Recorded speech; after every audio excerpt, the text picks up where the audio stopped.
Hello, evening. Hello. Evening to one and all present here. Hello. Good Actually, evening क्या हुआ ma'am. guys, जो मेरा Zoom था ना, वो Zoom ओपन नहीं हो रहा था. It was not opening. Buffering हो रही थी, है ना? तो अभी काफी देर से कर रही हूँ. मैंने एंटर की थी क्लास, पर थोड़ा सा हो गया था. It's okay. थोड़ा हो जाता है. So, all are well. I hope all are doing well, guys. Yes ma'am. So, yeah, thank you so much, guys, thank you ma'am. for cooperation. You know. Okay, so let's begin our class with some sentence practice, है ना? तो मैंने अभी आपको थोड़ी देर पहले test दिया था, है ना? आई होप कि आप लोग टेस्ट कर रहे हैं कंटिन्यूअसली, है ना?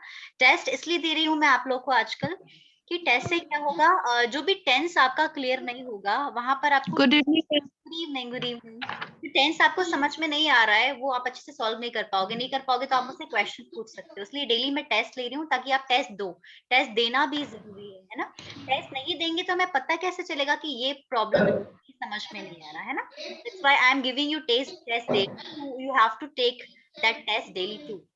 चलिए, सो लेट्स गेट स्टार्टेड. आज क्लास स्टार्ट करते हैं.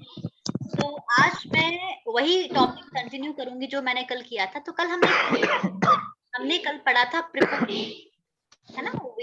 I taught you preposition yesterday and I hope कि आपको बहुत सारे कॉन्सेप्ट नए पता चल गए होंगे. जैसे मान लीजिए हमने बिटवीन देखा था, अमंग देखा था. दो लोगों के बीच की बात होती है तो हम बिटवीन बोलते हैं, बट दो से ज्यादा लोगों के बीच की बात होती थी तो हम क्या बोलने लगे थे? अमंग. हमने ये पढ़ा था. और हमने क्या पढ़ा था? जब हम एड्रेस की बात करते हैं, है ना? जैसे मान लीजिए आप किसी एरिया में रहते हैं, किसी कॉलोनी में रहते हैं, किसी city की बात कर रहे हैं, तो जो छोटा एरिया होता है वहां पर हम कौन सा प्रपोजिशन यूज कर रहे थे? याद है आप लोग को? कल मैंने क्या बताया था? क्या यूज किया था? At. Very good, very nice. और इन यूज किया था सिटी के लिए. Very good, very good. तो कल मैंने आपको पढ़ाया था प्रपोजिशन ऑफ प्लेस. बहुत ही सिंपल था. फिर हमने पढ़ा था ओवर. ओवर और under में क्या डिफरेंस है? थोड़ा सा मुझे थोड़ा सा लग रहा है क्लास में थोड़ा सा डिस्टर्बेंस हो रहा है ना? यू नो, अपने आप को थोड़ा सा म्यूट कर लीजिए अगर आपको लगता है थोड़ा सा डिस्टरबेंस है क्लास में, तो है ना? अगर आपको लगता है आप खुद अपने हिसाब से अपने आप को म्यूट कर लीजिए. किसी को म्यूट करने की जरूरत नहीं है. जिसको लग रहा है कि शोर है तो वो प्लीज म्यूट कर लीजिए ना. ठीक है? तो Kajal, Ravindra sir, Beena, Mariam, Poonam ma'am, M Shubham, है ना? We are 7 in the class right now, है ना? तो वही बात है कि ओवर. फिर हमने देखा ओवर और ऑन में क्या डिफरेंस है. भाई ऑन हम कहाँ यूज करते हैं? कोई भी सरफेस कांटेक्ट होता है किसी चीज से तो हम ऑन यूज करते हैं. So there is a mobile on my palm, right? Over कब यूज करते हैं? वही बात होती है. ओवर में कोई चीज हमारे ऊपर होती है बट कांटेक्ट में नहीं होती है. इसके अलावा ओवर कहाँ यूज होता है? जब हम एक छोर से दूसरे छोर के बारे में बात करते हैं. जैसे the bridge is over the river. Over the river, तो रिवर के ऊपर से ब्रिज है एक तरफ से दूसरी तरफ, है ना? फिर हमने देखा था अबव, बिलो, अंडर देखा था, अंडर द टेबल, है ना? ओवर भी हमने देखा था, है ना? ठीक है, तो ये भी देख लिया था हमने. अंडर के दो यूज देखे थे हमने. अंडर 15, जैसे मरियम ने कल बताया था मैम आई एम 19, तो मैंने कहा मरियम इज अंडर 20, है ना? तो अंडर मतलब होता है लेस देन. फिर हमने देखा था above, below. Don't write below this line, right above this line. सबसे बढ़िया एग्जांपल मैंने आपको बताया था. जब आप एप्लीकेशन फॉर्म फिल करते हैं तो वहां ऐसा ऑप्शन लिखा रहता है, please do not right below this line, right above this line. किसी लेवल के नीचे या किसी लेवल के ऊपर की बात हो रही है ना? फिर हमने ऑपोजिट पढ़ा था. जैसे हम ट्रेन में जाते हैं, आमने सामने लोग बैठते हैं, फेस टू फेस हम एक दूसरे का देख सकते हैं, वो आमने सामने होता है. पर इन फ्रंट ऑफ कैसे हो सकता है? इन फ्रंट ऑफ सामने होता है बट आमने सामने अलग वाली बात होती है. आमने सामने में आप देख तो सकते फेस सामने नहीं होता. बिल्कुल बिल्कुल बिल्कुल. वो कहीं भी थोड़ा सा लेफ्ट राइट भी हो सकता है ना? वो होता है इन फ्रंट ऑफ या बिफोर. जैसे आप बहुत सारे लोगों के बीच में प्रेजेंटेशन देते हैं, बहुत सारे लोगों के सामने देते हैं, तो किसी एक पर्टिकुलर आदमी नहीं, आप बहुत सारे लोगों के सामने दे रहे हैं. एकदम सामने नहीं है, सामने, इन फ्रंट ऑफ या बिफोर. फिर बिहाइंड हमने यूज किया था. तो चलिए, preposition of place I hope कि मैंने आप लोग के क्लियर कर दिए हैं. अगर कोई भी कंफ्यूजन है, आपको समझ में नहीं आता, तो प्लीज आप उससे पूछिए या ये बोल सकते हैं बेहिचक. ये तो बोल सकते हैं कि मैडम मुझे ये समझ में नहीं आया, मुझे ये रिपीट कर दीजिए, है ना? चलिए, तो अब मैं स्टार्ट कर रही हूँ प्रिपोजिशन ऑफ टाइम, है ना, प्रिपोजिशन ऑफ टाइम स्टार्ट कर रही हूँ। जैसे कि नाम से पता चल रहा है कि ये ऐसे वर्ड्स हैं, ऐसे प्रिपोजिशन है जो टाइम से कनेक्टेड हैं, है ना। सबसे सिंपलेस्ट जो प्रिपोजिशन यूज करते हैं वो हम करते हैं एट।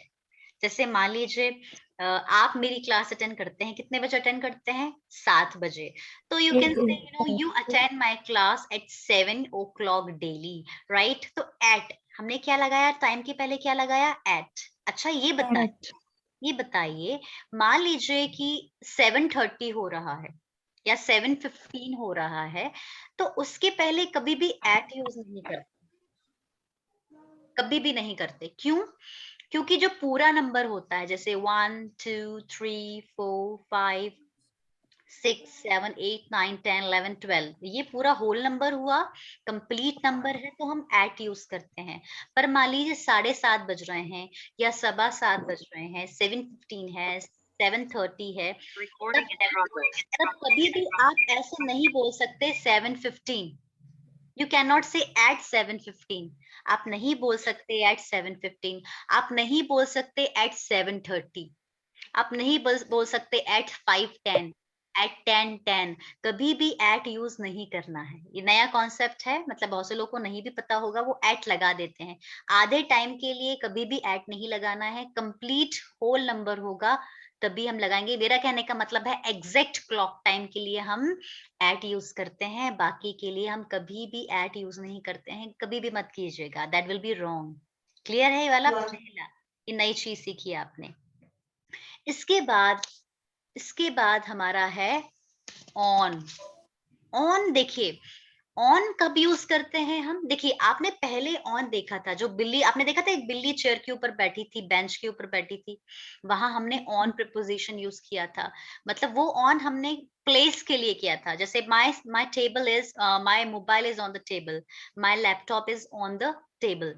तो वो प्लेस की बात की थी, पोजीशन की, प्लेस की बात की थी। अब हम टाइम की बात कर रहे हैं, तो प्रिपोजिशन ऑफ टाइम, तो ऑन प्रिपोजिशन ऑफ प्लेस भी होता है और ऑन प्रिपोजिशन ऑफ टाइम भी होता है।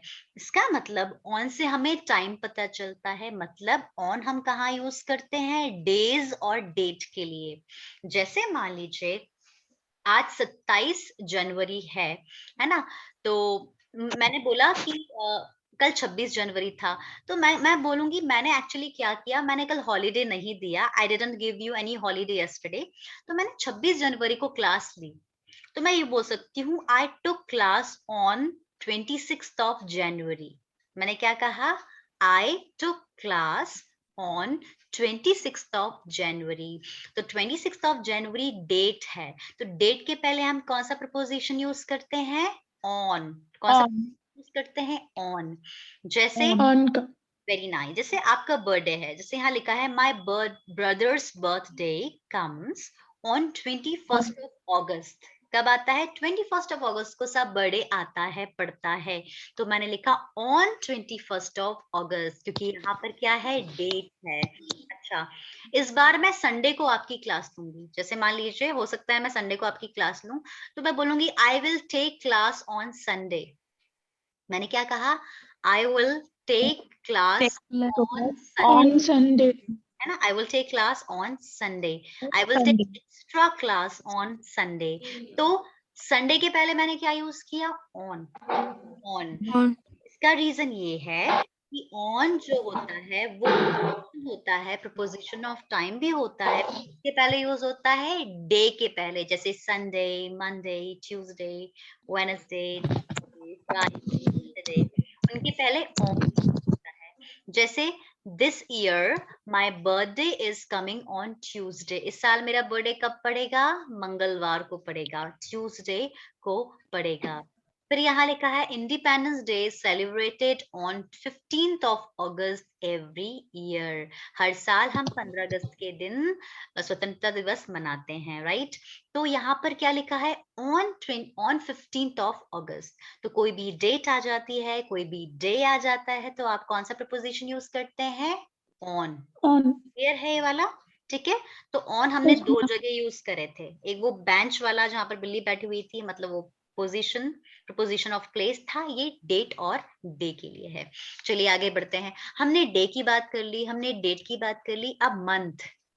अब कहीं भी मंथ और ईयर आ जाए, कहीं भी महीना आ जाए, मंथ आ जाए या साल आ जाए, मतलब सन, सन जो सन होता है 1991, 1992, 2021, 2022, तो ये जो सन होते हैं उनके पहले इन प्रपोजिशन लगता है। इसके अलावा इन प्रपोजिशन हमने कहाँ पर देखा था, आप जल्दी से बताइए। हमने दो यूज देखे थे, थर्ड यूज है इनका, इन और दो जगह यूज होता है, याद कीजिए, कल पढ़ा था हमने। इन और कोई इनसाइड। भी चीज के अंदर। वेरी गुड, इन और inside, very good, very good Mariam, very good, very good Kajal. Preposition of place. और एक और, कोई भी चीज के अंदर में। सिटी के नाम के पहले। वेरी गुड, सिटी या कोई बड़ा एरिया होता है, बड़ा प्लेस होता है, वहां पर भी इन यूज करते हैं। वेरी नाइस, है ना। तो जैसे यहाँ लिखा है corona spread.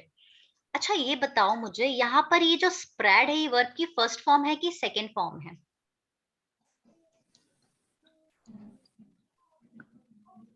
Second form. Second form. Very good, second. Very nice. Spread का सेकंड फॉर्म भी स्प्रेड ही होता है।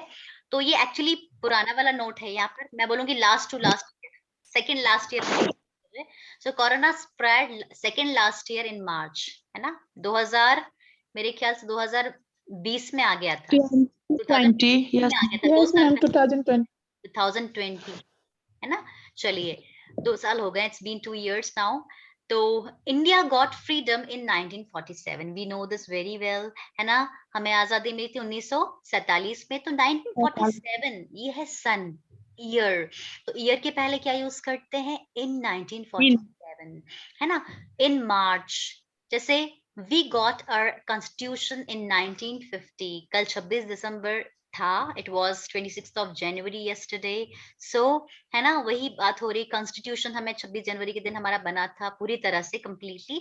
सो वी गॉट आवर कॉन्स्टिट्यूशन 1950, 1950 में। तो ये भी सन आ गया, इसलिए यहाँ पर हमने क्या यूज करा, इन प्रपोजिशन यूज करा है। जैसे मान लीजिए मैं बोलूंगी in 2000, in 2000 I was in Bhubaneswar, I was in Bhubaneswar Odisha, right. In 2000 सन की बात है, उस समय मैं कहा थी, भुवनेश्वर में थी। And I came back in 2004, I think, in Bhopal, right. So I was in 2004, I came back to Bhopal in 2004, right. तो मैंने सन यूज कर लिया इन 2004। तो जो भी सन आप यूज करते हैं, आपका बर्थडे का भी कोई सन होगा, आपकी एनिवर्सरी का भी कोई सन होगा, है ना। आपकी शादी जिस साल में हुई होगी, शादी की सालगिरह आप मनाते हैं, तो कब पड़ती है, राइट। तो आप बता सकते हैं, जैसे किसी का बर्थडे लिखा हुआ है यहाँ पर, आई वॉज बोर्न इन जुलाई इन 1991, सो यहाँ लिखा है आई वॉज बोर्न इन जुलाई इन 1991। जुलाई क्या है, मंथ है, इसलिए इसके पहले इन लग रहा है। और सन की बात कर रहे हैं 1991, तो उसके पहले भी इन लग रहा है। So this is how you use in months and years. यहां तक क्लियर है, ये समझ में आया? ठीक है, तो अभी ना सबको अपना डेट ऑफ बर्थ बताना है। आई वॉज बोर्न इन, सन भले नहीं बताइए, मंथ बता दीजिए, ठीक है। जैसे मैंने बोला I was born in September, what about you guys, come on, सिर्फ I मंथ। was also born in I September. was born in also September. Okay, so Poonam ma'am and Ravindra sir, Poonam ma'am and Ravindra sir, both of them were born in September. Very nice. Mariam, what about you? I was born in October October. in 2003.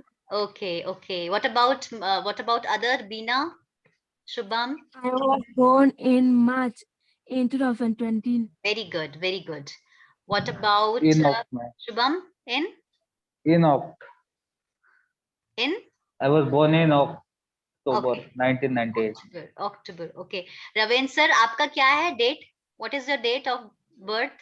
1st September 1986 ma'am. 1st September 1986. Okay, 1st September है ना ma'am. पूरे ma'am आपका 9 September 1992. Okay okay. तो देखिए सबका जो मतलब day, मैं सोच रही थी कि मेरे And बर्थडे ma'am, your मेरा 20th 20, मैं ये सोची थी हम लोग का बर्थडे एक दिन तो नहीं पड़ता, सेम डे तो नहीं पड़ता। 20th है ना, 20 है मेरा, 20 20th। Okay okay okay, very nice, है ना। चलिए, सो अब नेक्स्ट हमारा है टिल। टिल अंटिल बहुत यूज होता है, बट थोड़ी सी गड़बड़ कर देते हैं हम। गड़बड़ हम पता क्या करते हैं, लिखने में गड़बड़ कर देते हैं। मतलब जब हमें टिल लिखना पड़ता है तो हम अंटिल वाली स्पेलिंग लिख देते हैं, और जब अंटिल लिखना है तो टिल वाली स्पेलिंग लिख देते हैं। मेरा कहने का मतलब है, हम कई बार, देखो टिल में डबल एल आता है, टिल में क्या आता है, डबल एल। पर हम Double L. कई बार हम अंटिल लिखने के दौरान, मैंने भी बचपन में किया है ये मिस्टेक, अंटिल में डबल एल लिख देते हैं, मिस बाय मिस्टेक, मतलब रिटन में हो जाता है। तो ध्यान दीजिए हमेशा, दोनों का मीनिंग सेम है, बट अंटिल में एक बार एल आता है और टिल में 2 बार एल आता है ना। ठीक है, बस इतना ध्यान देखना है। इसका मीनिंग होता है तक। जैसे जैसे मैं आप लोगों से पूछूं कि मैं आपको एक सेंटेंस देती हूँ, आप ट्रांसलेट कीजिएगा। जैसे मैं आपसे पूछ रही हूँ कि आप कितने बजे तक मेरी क्लास अटेंड करते हो, इसको ट्रांसलेट करेंगे क्या आप? Would you like to translate? कोशिश कीजिए, आप कितने बजे तक मेरी, या कितनी देर तक मेरी क्लास अटेंड करते हो?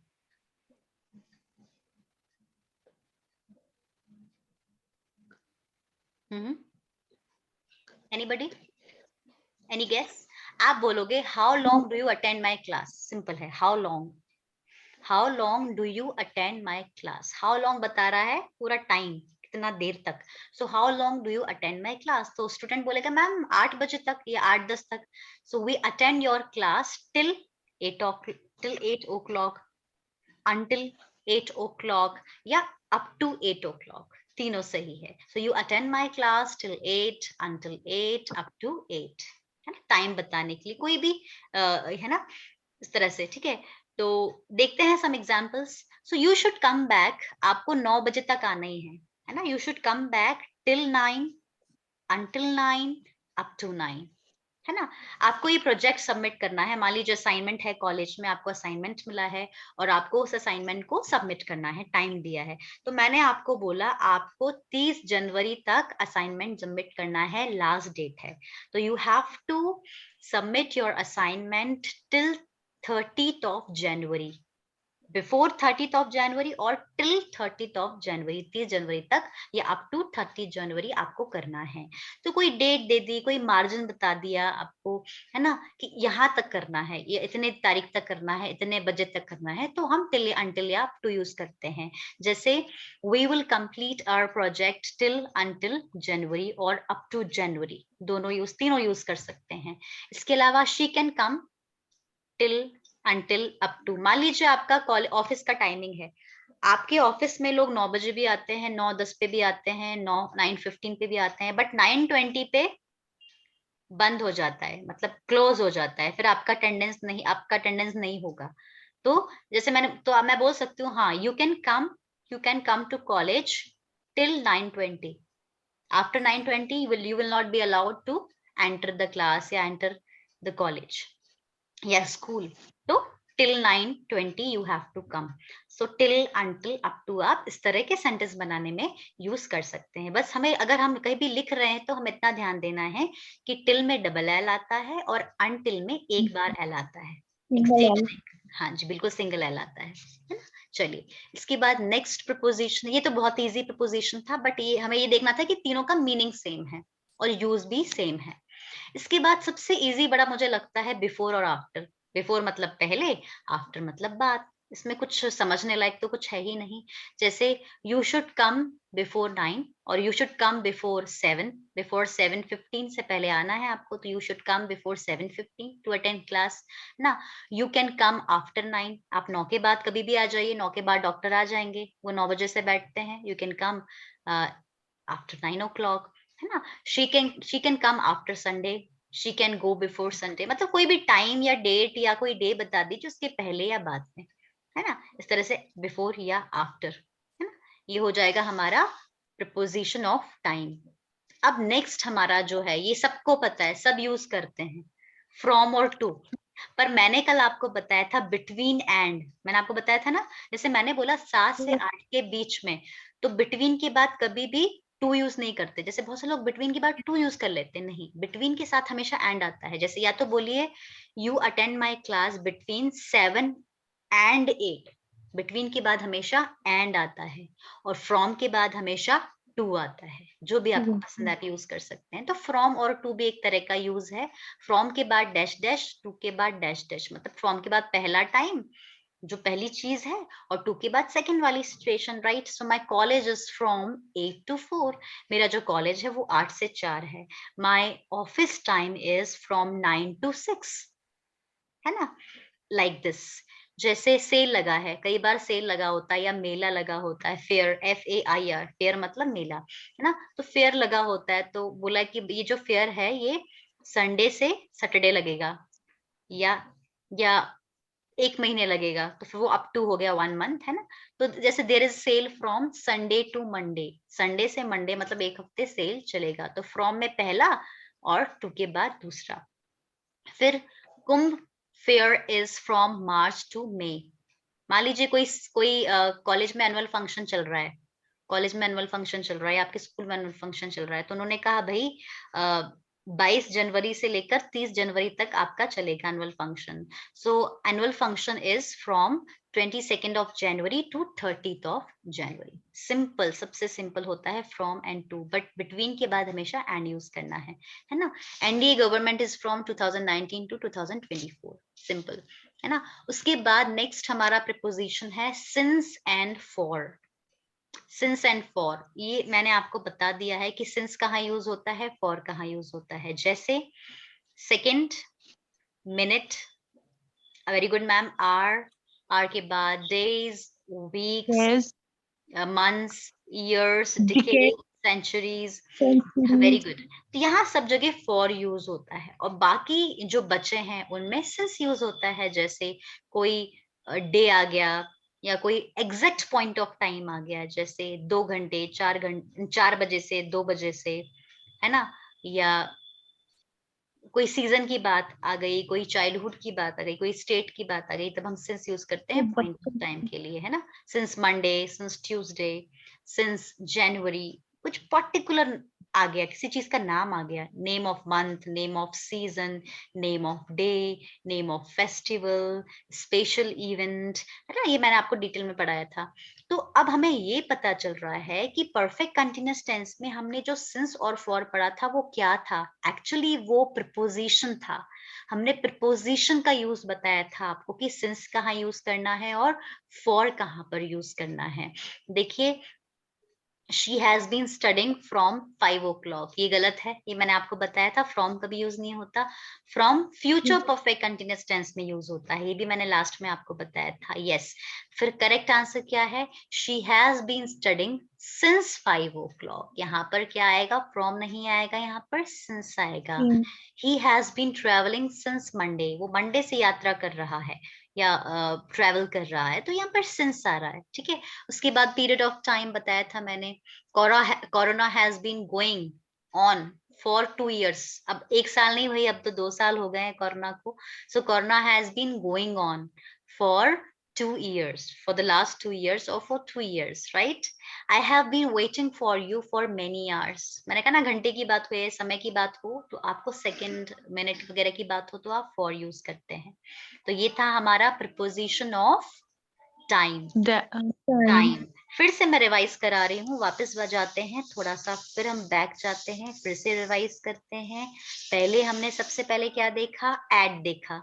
सबसे इंपॉर्टेंट, एट का यूज होता है एग्जैक्ट टाइम के लिए। मैं एट 5 o'clock बोल सकती हूँ, पर एट 5:30 नहीं बोल सकती। एट 5:30 गलत होता है, पूरा नंबर आएगा तभी हम एट यूज करेंगे, एग्जैक्ट यूज आएगा। उसके अलावा कभी भी आगे पीछे हुआ तो हम एट यूज नहीं करते हैं।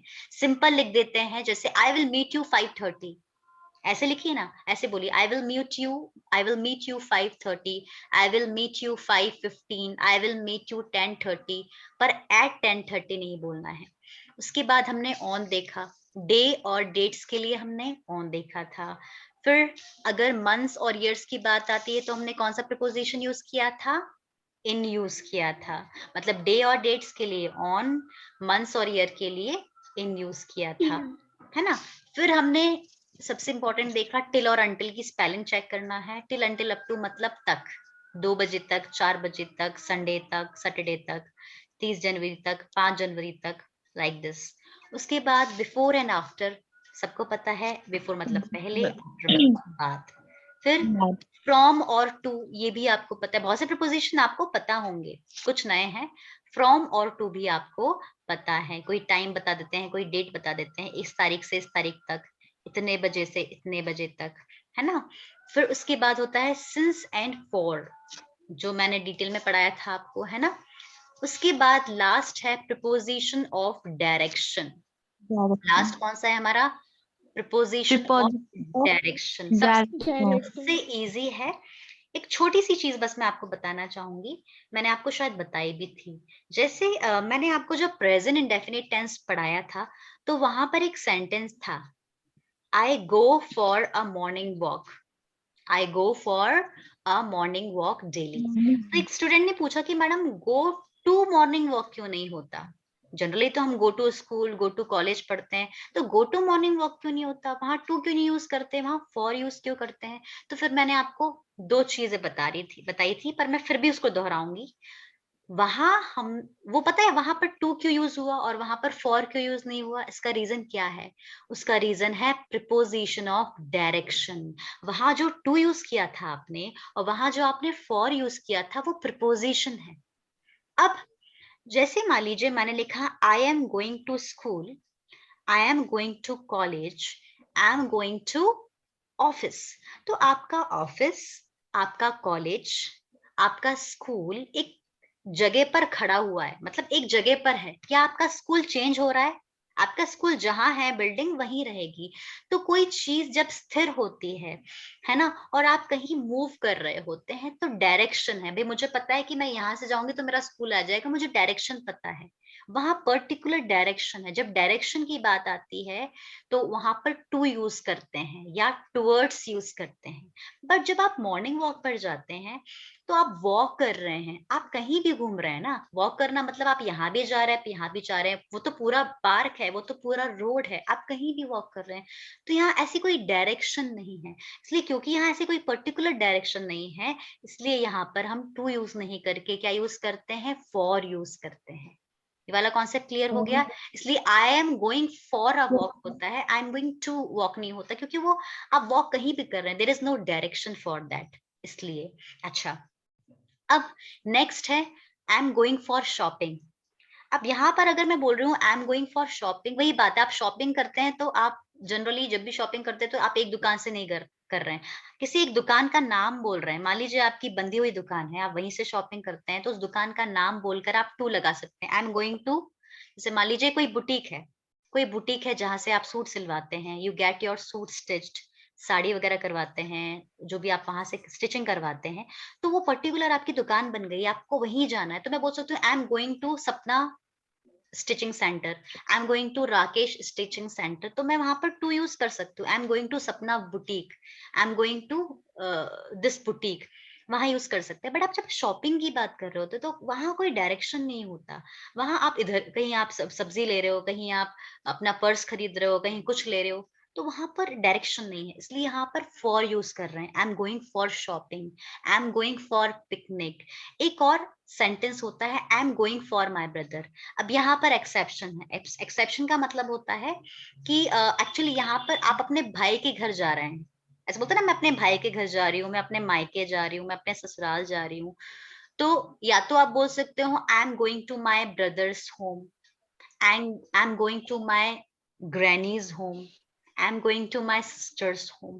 बट आप ऐसे भी बोल सकते हो I am going for my sister, I am going for my brother, I'm going from my in-laws, I'm going for my mother, है ना। तो वहां यूज फॉर कर सकते हैं, है ना। ठीक है, अब यहाँ पर एक इंपॉर्टेंट चीज, टू, TO2 या टूवर्ड्स पहला प्रपोजिशन है। अब मैं पढ़ाना स्टार्ट कर रही हूँ। पहला प्रपोजिशन है टू या टूवर्ड्स। टू या towards, to show any direction, इसको हिंदी में बोलते हैं की और। आप देख रहे हैं यहाँ पर्टिकुलर डायरेक्शन है। इसके अलावा टू का यूज होता है, टू का यूज होता है दो वर्ब को कनेक्ट करने के लिए। टू कनेक्ट, देखिए रेड से लिखा है टू कनेक्ट टू वर्ब्स, दो वर्ब को कनेक्ट करने के लिए भी हम टू यूज करते हैं। जैसे ये मतलब ये बहुत सबको पता है, हम इतना डीपली सोचते नहीं है, बट स्टिल क्योंकि यहाँ पर है तो मैं आपको समझा रही हूँ। जैसे मैंने लिखा आई वॉन्ट टू गो, तो टू के पहले वर्ब है और टू के बाद में वर्ब है, क्योंकि वांट भी एक वर्ब है और गो भी एक वर्ब है। तो टू क्या कर रहा है, दो वर्ब को कनेक्ट कर रहा है, verb number 1 verb number 2। Similarly ही लाइक्स टू सिंग, उसे गाना पसंद है, तो लाइक्स यहाँ पर पहला वर्ब है, सिंग यहाँ पर दूसरा वर्ब है। तो टू कहाँ, मतलब टू का दूसरा यूज, पहला टू मैंने बताया I am going to school, और दूसरा टू का यूज क्या है, टू दो वर्ब को कनेक्ट करता है, love to eat, need to go, dare to से। तो V1 और V2 को कनेक्ट कर रहा है, V1 V2 को नहीं, मेरा मतलब है दो वर्ब को कनेक्ट कर रहा है सिंपली, है ना। ठीक है, आगे बढ़ते हैं। Use to sing, ought to, ought to do your duty, ought to इसको क्या पढ़ते हैं, ऑटो, क्या बोलेंगे इसको, ऑटो, ऑटो वाले भैया, ऑटो वाले बुलाते हैं ऑटो। बहुत से लोग उसको आउट बोलते हैं, बहुत से लोग उसको आउट बोलते हैं, नो आउट नहीं बोलते इसको, ought to. How will you pronounce this, ought to, ought to, ought to. Ought to का यूज, ऑटो का यूज शुड जैसा होता है। जैसे मैंने बोला you should take at least 8 glass of water daily, आपको कम से कम 8 ग्लास पानी लेना चाहिए। You should do yoga daily to be fit, है ना। तो यू शुड मतलब शुड कब यूज करते हैं, जब हम किसी को एडवाइस करते हैं, सलाह देते हैं। तो शुड का जो मीनिंग होता है वैसा ही मीनिंग होता है ऑटो का। आगे आप पढ़ेंगे आने वाली क्लासेस में, नए बैच में। ऑटो मतलब होता है शुड के सेंस में। बट ऑटो का यूज कहाँ होता है, जब नैतिक, नैतिक कर्तव्य समझते हैं आप हिंदी में, मॉरल ड्यूटीज, जब मॉरल ड्यूटीज या नैतिक कर्तव्य की बात आती है कि आपको अपने बड़ों का सम्मान करना चाहिए, है ना, बड़ों के पैर छूना चाहिए, बड़ों की रिस्पेक्ट करना चाहिए, तो थोड़ा आपकी मॉरल ड्यूटीज होती है। जो मॉरल ड्यूटीज होती हैं, ऐसा करना चाहिए वैसा करना चाहिए, वहां पर हम शुड की जगह हम ऑटो यूज कर सकते हैं, वो ज्यादा सही होता है। You ought to respect your elders, ऐसे ought to, ought to equal to should, है ना। ठीक है, पढ़ेंगे आप लोग बाद में ये मॉडल वर्ब्स में। ठीक है, अब ये वाला प्रिपोजिशन पढ़ाने में बड़ा मजा आता है। आपने ड्रिलिंग मशीन देखी है, ड्रिलिंग मशीन देखी है आप लोगों ने, ऐसे गोल गोल घूमती है दीवार में, जैसे हमें कुछ हैंग करना है तो दीवार में होल करना है, तो ड्रिलिंग मशीन।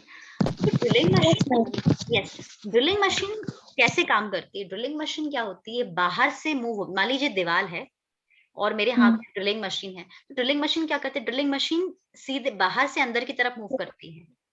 तो कोई भी चीज बाहर से अंदर की तरफ मूव कर रही है, एक्चुअली जो इन प्रपोजिशन आपने पढ़ा ना, आपने इन प्रपोजिशन पढ़ा था, आपको याद होगा, इन प्रपोजिशन पढ़ा था आपने। तो जब इन में मूवमेंट आ जाए, जब कोई चीज किसी चीज के अंदर है और उसमें मूवमेंट आ जाए, तो वो इनटू बन जाता है, इन इनटू बन जाता है जब मूवमेंट आ जाता है, जब कोई चीज बाहर से अंदर की तरफ गति करते हुए। तो ड्रिलिंग मशीन का सबसे सिंपल आप लोग इमेजिन करिए, जब ड्रिलिंग मशीन को दीवार में अंदर घुसाते हैं तो बाहर से अंदर की तरफ मूव करते हुए जाती है, तो दैट इज कॉल्ड इनटू।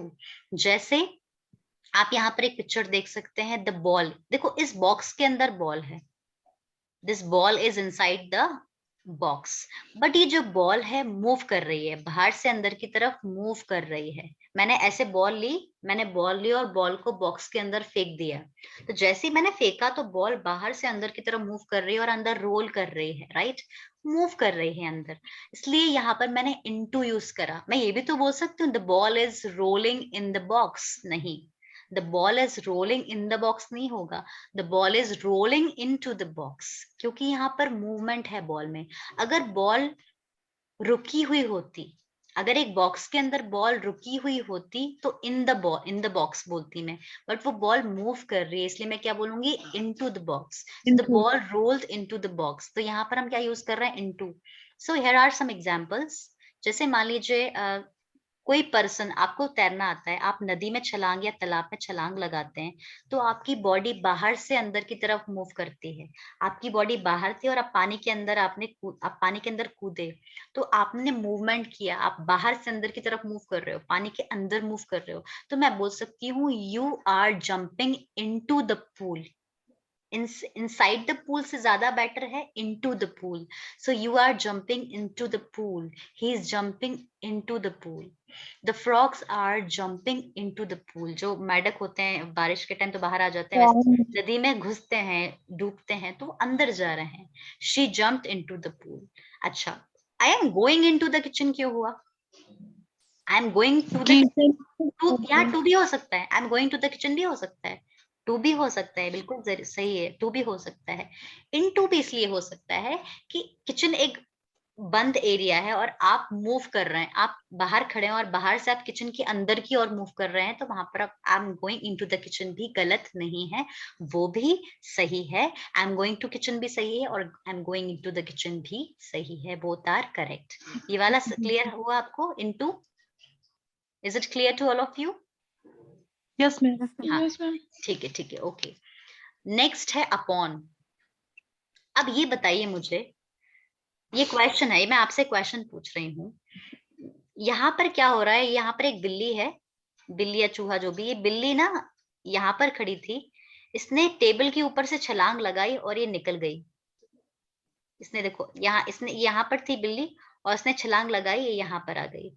अब ये बताइए मुझे, ये बिल्ली एक तरफ है और एक तरफ से दूसरी तरफ छलांग लगा रही है. यहाँ पर ओवर भी तो यूज कर सकते थे हम, याद है ओवर? Yes, over ma'am. आपने पढ़ा था, ओवर भी यूज कर सकते थे. फिर इन्होंने अपॉन क्यों यूज करा?